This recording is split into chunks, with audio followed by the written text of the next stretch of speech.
저희가 염두에 두는 건 어떤 거냐? 이런 겁니다.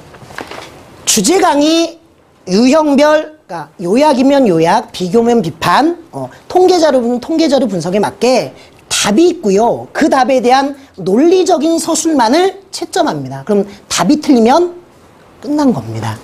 또 하나, 답이 틀렸으면 그 학생이 왜 답이 틀렸는지, 독해를 못해서 틀린 건지, 아니면 표현을 못해서 틀린 건지, 아니면 제시문 하나의 관계를 파악하지 못해서 틀린 건지, 그걸 짚어내주는 과정이 첨삭이고요.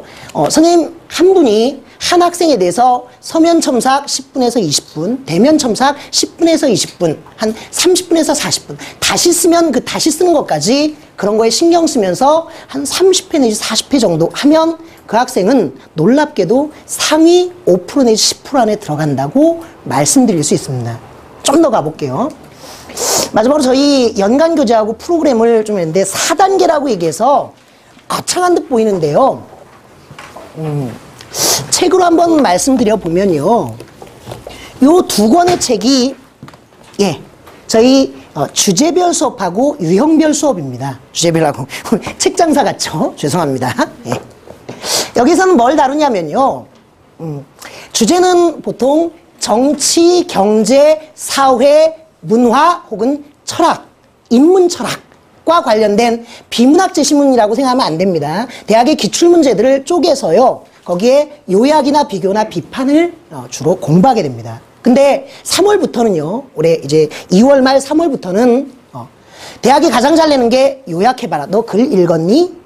두 제시문의 차이가 뭐지? 비교. 그 다음에 한 입장에서 다른 입장을 비판한다면 어떤 결론이 나오지? 비판. 더 나아가서 이런 사회 문제가 있을 때, 저출산 고령화 사회 문제가 있을 때 이런 원리에 따라 해결하면 뭐가 되지?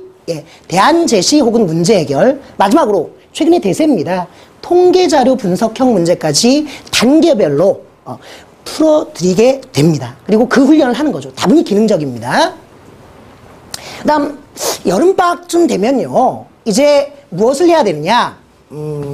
책장사처럼 가면 조금 그렇긴 한데 좀 큰 책입니다. 상담 왔을 때 보여드리는데 선생님 이건 왜 괜히 커요? 대학에서 실제로 보게 되면요. 이런 형태로 편집돼서 표지가 있고요.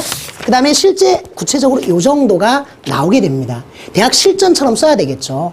그러면 내가 원하는 대학이 연고, 서성 아니면 그 레벨에 맞게 실전 문제를 2시간에 걸쳐서 풀게끔 해줍니다. 그리고 해설 더 꼼꼼하게 해줄 수 있겠죠. 됐나요? 그렇게 해서 9월 정도까지 가면요. 마지막으로 무엇을 하게 되느냐. 대학별로 구체적인 프로그램들 들어갑니다. 그러니까 내가 예를 들면 연대를 썼다. 그럼 연대 최근 기출 3년치에서 5년치를 쭉 풀어가는 그런 반이 개설이 되는 거고 그에 맞는 교재가 만들어지는 것이죠. 그래서 4단계라고 말씀드린 겁니다. 더 나가보면요. 문과 수리 논술을 하니까 문과생인데 수학이 필요해? 라고 하는 학생이 있을지 모르겠네요.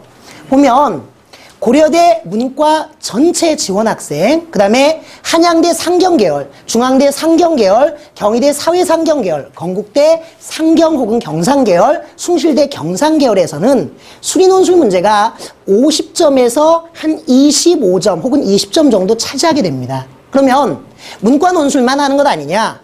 방학을 이용해서요. 방학 대략 한 7월부터 한 9월 정도까지 그 기출문제를 집중적으로 풀어보는 겁니다. 이 중에 상대적으로 쉬운 쪽이 있고요.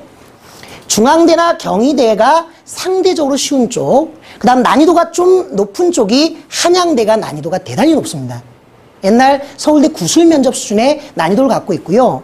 건국대나 숭실대나 고려대 같은 경우는 무난한 수준에서 조금 높은 중상 레벨이라고 볼 수 있습니다. 그런 특강반을 깔아서 학생들이 대비하게끔 해줍니다. 구체적인 이유는 6월 모의평가가 끝나고 나서 그 수준에 맞는 대학을 지원한다라고 했을 때 이게 필요한 거죠. 당장 처음부터 막 시작한다? 요거는 약간은 오버라.